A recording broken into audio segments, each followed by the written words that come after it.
მოგესალმებით. დღეს ჩვენ დავასრულეთ ჩვენი ვიზიტი ველსში, ნატოს სამიტზე.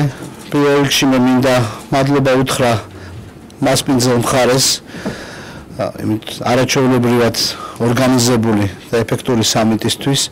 მე მინდა ასევე მადლობა უთხრა ქართულ დელეგაციას და ყველა იმ ადამიანს, ვინც მონაწილეობდა დღევანდელი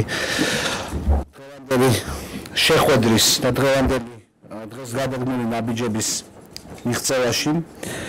დღეს ჩვენ ველსიდან მოვდივართ აღჭურვილი იმ ახალი საშუალებებით, იმ ახალი რესურსებით, რომელიც წინ წასწევს საქართველოს ნატოს ურთიერთობებს. ველსში წასვლამდე ჩვენ დავსახეთ რამდენიმე მნიშვნელოვანი მიზანი საქართველოს ნატოში გაწევრიანების გზაზე. პირველი მიზანი, რომელიც ჩვენს მიერ იქნა დასახული, ეხებოდა საქართველოს როლის აღიარებას ამ გზაზე, იმ დიდი წვლილის აღიარებას, რომელიც საქართველოს შეაქვს გლობალური უსაფრთხოების მიმართულებით. ამ თვალსაზრისით ჩვენ ერთმნიშვნელოვნად შეგვიძლია ვთქვათ, რომ ჩვენმა მოკავშირეებმა ჩვენს მიერ გადადგმული ნაბიჯები დააფასეს ის დემოკრატიული ცვლილებები, რაც განხორციელდა ჩვენ ქვეყანაში, დააფასეს ის ეფექტური რეფორმები, რომელიც განხორციელდა თავდაცვის სამინისტროში და ჩვენს ჯარში და დააფასეს ღვაწლი ჩვენი ჯარისკაცებისა, დააფასეს ის გმირობა, რომელსაც ჩვენი ჯარისკაცები ახორციელებენ და ჩადიან ISAF-ის მისიის ფარგლებში. ამ თვალსაზრისით მოხდა საქართველოს ასე ვთქვათ, როლის გამოყოფა, საქართველოს ამაღლება ყველაზე თანაფარდი პარტნიორების რიგში. ჩვენ ვართ ახლა უკვე ფინეთის, შვედეთის, ავსტრალიის და იორდანიის გვერდით გამოყოფილი იმ ხუთი ქვეყნის რიგში, რომელსაც უფრო წინ წაწეული თანამშრომლობა გააჩნია ალიანსთან. მოხდა დაფასება ჩვენს მიერ გადადგმული ნაბიჯებისა იმ თვალსაზრისითაც, რომ ნატომ განსაზღვრა საგანგებო საშუალებები, განსაზღვრა საგანგებო გზა, რომლითაც საქართველოს გზა ნატოსკენ იქნება მიმავალი მისი ნატოს წევრობის მიმართულებით. ამ თვალსაზრისით ის რესურსები, ის საშუალებები, რომელიც განისაზღვრა როგორც ნატოსკენ, ნატოს წევრობისკენ მიმავალი რესურსები. ამ თვალსაზრისითაც ეს არის მნიშვნელოვნად წინ გადადგმული ნაბიჯი. მე მინდა ასევე ხაზი გაუსვა იმას, რომ ნატოს სამიტიდან ჩვენ მოვდივართ საშუალებების იმ პაკეტით, რომელიც არა მხოლოდ პოლიტიკურად წინ წაწევს საქართველოს ნატოსკენ მიმავალ გზაზე, არამედ აგრეთვე უფრო დაცულს, უფრო უსაფრთხოს გახდის საქართველოს და ჩვენს რეგიონს, რადგანაც ჩვენ შორის განისაზღვრა თანამშრომლობის ძალიან სპეციფიური ფორმატები, ჩვენი თავდაცვის უნარიანობის ამაღლების ფორმატები და ეს ყველაფერი გახდის ჩვენ ქვეყანას უფრო დაცულს მანამდე, სანამ საქართველო გახდება ნატოს წევრი. მე მინდა კიდევ ხაზი გაუსვა იმ მხარდაჭერას, რომელიც ჩვენ მიიღეთ ჩვენი მოკავშირე ქვეყნებისაგან, რომელიც გამოხატული იქნა საქართველოს ტერიტორიული თლიანობის და ჩვენი პრობლემური კონფლიქტური რეგიონების მიმართ. ხაზგასმით სამიტმა ხაზი გაუსვა იმას, რომ რუსეთის ფედერაციამ უნდა უკან გაიტანოს აფხაზეთისა და ოსეთის აღიარება და ხელი შეუწყოს საქართველოს ტერიტორიული მთლიანობის აღდგენას. ამ თვალსაზრისით მე ვფიქრობ, რომ ჩვენ გადავდგით მნიშვნელოვანი წინ გადადგმული ნაბიჯი. ეს ნაბიჯი გამომდინარეობს ერთის მხრივ იმ წარმატებებიდან, რომელიც ჩვენ გვაქვს ქვეყნის დემოკრატიზაციის და ნატოს სტანდარტების მიმართ განხორციელებული სერიოზული რეფორმების ნაწილში, მაგრამ აგრეთვე ეს წარმატება დამოკიდებულია იმ ვითარებაზე, იმ მრავალწლიან შრომაზე, რომელიც ჩვენმა ჯარისკაცებმა გაწიეს არაერთ ნატოს მისიაში. მადლობთ.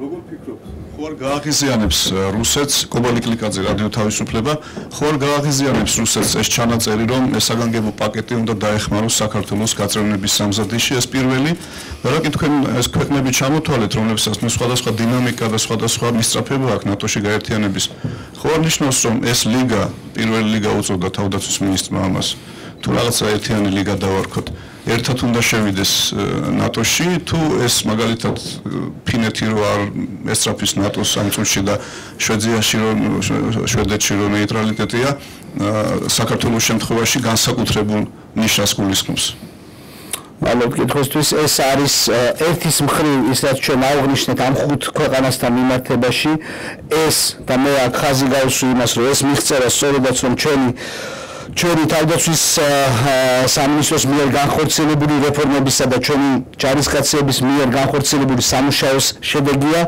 აქ ლაპარაკი არის სწორედაც სპეციფიურად ქართული შეიარაღებული ძალების თავსებადობაზე, მაქსიმალურ თავსებადობაზე ნატოს შეიარაღებასთან, ნატოს შეიარაღებულ ძალებთან. ამ თვალსაზრისით ბუნებრივია ჩვენი სწორედაც მომზადების კვალიფიკაციის აღიარება მოხდა, მაგრამ ჩვენ ასევე ვჩებით ასპირანტ ქვეყანად იმ 4 ქვეყანას შორის, საიდანაც 3-ს აქვს უკვე მაპი და ბუნებრივია ამ მიმართულებითაც ჩვენ ვაგრძელებთ მუშაობას. ამ მიმართულებით განსაკუთრებული და ხაზგასასმელია ის საშუალებები როგორც კომუნიკაციაში არის აღწერილი ეს არის tools ჩვენ თავით საშუალებები ის მექანიზმები რომელთა გაღმავებაც საბოლოოდ მიგვიყვანს იმ სტანდარტამდე რომელიც არის ნატოს წევრობის სტანდარტი აი ამ თვალსაზრისით ჩვენ ვჩებით ასპირანტ ქვეყნად მაგრამ 24 მოკავშირე ქვეყანას შორის რომელიც არ არის ნატოს წევრი გამოიყო 5 ქვეყანა რომლის თავსებადობის ხარისხიც არის მაქსიმალური და აქ უმნიშვნელოვანესია საქართველოს დგას ფინეთის, შვედეთის და ავსტრიისა და იორდანიის გვერდით. ეს არის თავსებადობის თვალსაზრისით ყველაზე წინ წასული ქვეყნები და ბუნებრივია აქეთ მნიშვნელოვნად ჩვენს ჯარისკაცებს უნდა ვუთხრათ გადაუხადოთ საგანგებო მადლობა. კითხვის მე პირველი ნაწილი რაც შეეხება რუსეთს მე მინდა კიდევ ერთხელ ხაზგასმით თქვა რომ ნებისმიერი ჩვენი ნატოს წევრებისკენ მიმართული პროცესი არანაირად არ გულისხმობს რაიმე ტიპის აგრესიულ ან დაპირისპირების რეჟიმს რუსეთის ფედერაციასთან მეტიც იმ ნაწილში სადაც ჩვენ საუბრობთ ჩვენს მიერ არსებულ პრობლემებზე რომელიც არის პრობლემები დაკავშირებული ოკუპირებულ ტერიტორიებთან ბუნებრივია პრობლემები დაკავშირებული იმ ტერიტორიებთან რომელიც აღიარა რუსეთის ფედერაციამ ამ მიმართულებითაც ხაზგასმული არის საქართველოს ხელისუფლების მშვიდობის მოყარე პოლიტიკა არაერთხელ გაკეთებული განცხადებები, რომლის საფუძველზეც ჩვენ ნატოს არ განვიხილავთ, ამ სამხედრო პოლიტიკურ ალიანსს არ განვიხილავთ ჩვენი ტერიტორიული პრობლემების გადაწყვეტის საშუალებად. ამ კონტექსტში ჩვენ ნაკლად ვხედავთ გამოსავალს არა სამხედრო კონფრონტაციაში, ან რაიმენაირად სამხედრო აქტივობებში, არამედ ნაკლად ვხედავთ გამოსავალს სწორედ იმ დემოკრატიულ ჩართვით პროცესებში, რომელიც ხორციელდება და მომავალშიც განხორციელდება ჩვენ ქვეყანაში.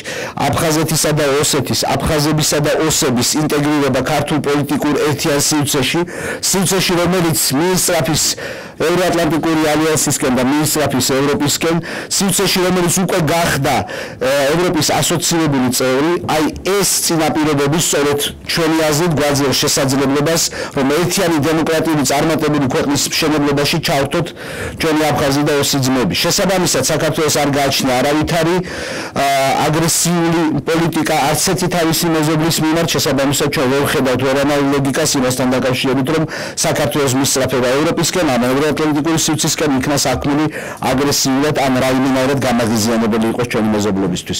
მე მგონი რომ პირიქით ძალიან მნიშვნელოვანია ის მესიჯი რაც ჩვენ არაერთხელ გავაჟღერეთ როგორც პარტნიორებთან შეხვედრისას ასევე საერთაშორისო მედიით სტაბილური დაცული არა პრობლემების მომტანი არამედ პირიქით თანამშრომლობაზე ორიენტირებული საქართველო არის სასურველი მეზობელი როგორც რეგიონის ქვეყნებისთვის ასევე განსაკუთრებით რუსეთისთვის. Mr. President, Martin Benedict from the Associated Press. Could I please ask you two questions in English? Sure. One is, what is your reaction to the ceasefire agreement signed today in Ukraine? And the second, about Georgia's improving relationship with NATO that was agreed today, which you would like to turn into full membership of NATO for Georgia. Are you worried about Russia's response to what has been achieved between you and NATO today? Well, first of all, let me say that in any conflict, especially in conflict engaging so many civilians in the area, it is a positive dynamics when there is a call for ceasefire. We hope that the ceasefire will be effective and it will be enacted as fast as possible. Normally it takes some time, and this doesn't happen overnight, but we hope that the firm political will drive the case to a real ceasefire, and instead of confrontation and instead of shooting, we'll hear more discussions, more diplomats engaged. And in this case, I believe the firm support to Ukraine given by the alliance and every member of the alliance is a good starting point for reconciliation of a nation that has been so severely attacked recently. There is one thing to be remembered and taken into consideration in this respect. We had a Western-sponsored ceasefire in Georgia, a ceasefire that has stopped bloodshed, has stopped war. We enjoy non-recognition policy till now, and we have a firm support of our allies on non-recognition policy of the territories occupied in 2008. Yet, the case has not gone further. We have not reached the point of removal of recognition of these territories by Russian Federation. We have not reached the point of full reconciliation of Georgia's territorial integrities. One of the reasons by which we explain this case is in a gradual diluting of the issue from international agenda. It is hot in the beginning when there is a war and confrontation. Lately, it starts to be forgotten.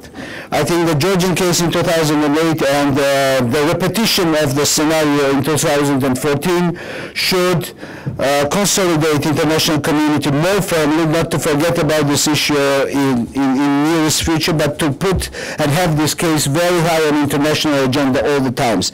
And unless we address the issues in a unified format, unless we are all firm and consistent on the understanding that the independent nations around Russia have the freedom of choice, and the freedom of choice should be supported, and the freedom of these nations should be supported and sponsored by international support. We will deal with problems from case to case. We will deal it in Mariupol, we will deal it in Sukhumi, we will deal it on this case from time to time. We have to have a stable, very firm, and with no compromise international consistency on this issue. That we'll never forget those issues and we'll never put them on a second level in international dialogue. The second question was concerning about our how did you frame? This was about your increased relationship with NATO. And how Russia might react if this turns into full membership of NATO. We believe that through NATO, we are sending a very constructive message to Russian Federation. There, I was just discussing with in Georgia that we never had or have any kind of aggressive plans towards Russian Federation. Our attitude towards Russian Federation as a neighbor, as well as even on the occupied territories, is only positive in respect of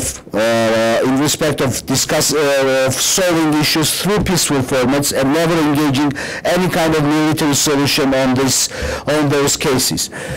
At the same time, we believe that strong, stable, prosperous Georgia is a benefit for Russia, rather than creating pockets of uncontrolled territories around its borders, where you have illegal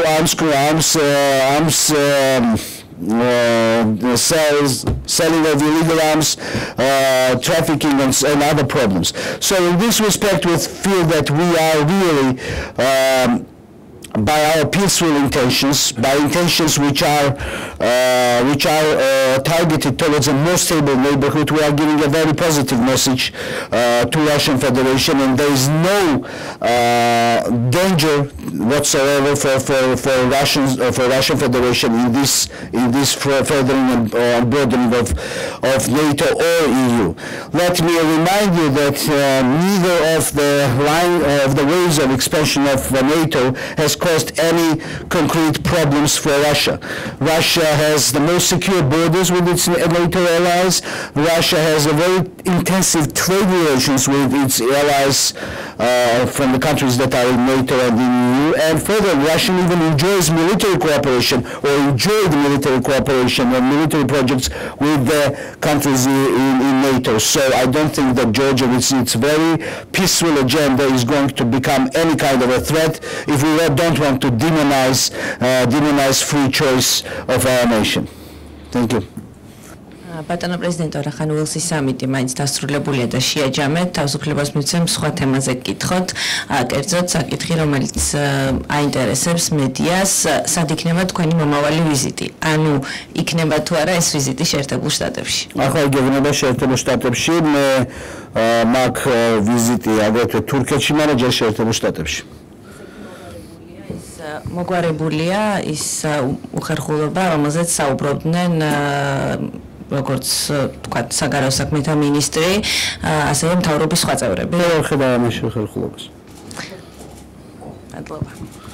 შეერთებული შტატების თავდაცვის მინისტრი, რასელოდებით ვიზიტისთვის არის ვეჟლივოსტი რო ქვია თუ რა თავაზიანობის ვიზიტია თუ რაიმე კონკრეტული შემოთავაზება იქნება. კიდე რამე პაკეტს ხო არელოდებით და არა, პაკეტი ძალიან მნიშვნელოვანია ასევე ამ კონტექსტში. ამ არსებულმა პაკეტმა და იმ გადაწყვეტილებამ, რომ ნატოს თანამონაწილეობა საქართველოში ბევრად უფრო უნდა გაიზარდოს, ანუ როგორც ფორმულირება მეტი საქართველო ნატოში და მეტი ნატო საქართველოში, აი ეს პროცესი და ეს პროექტები სწორედაც რომ უნდა დაიტვირთოს ორმხრივი ურთიერთობის ძალიან შინაარსობრივი თანამშრომლობით. აქედან გამომდინარე, ჩვენი თანამშრომლობა ყველა ნატოს წევრი ქვეყნის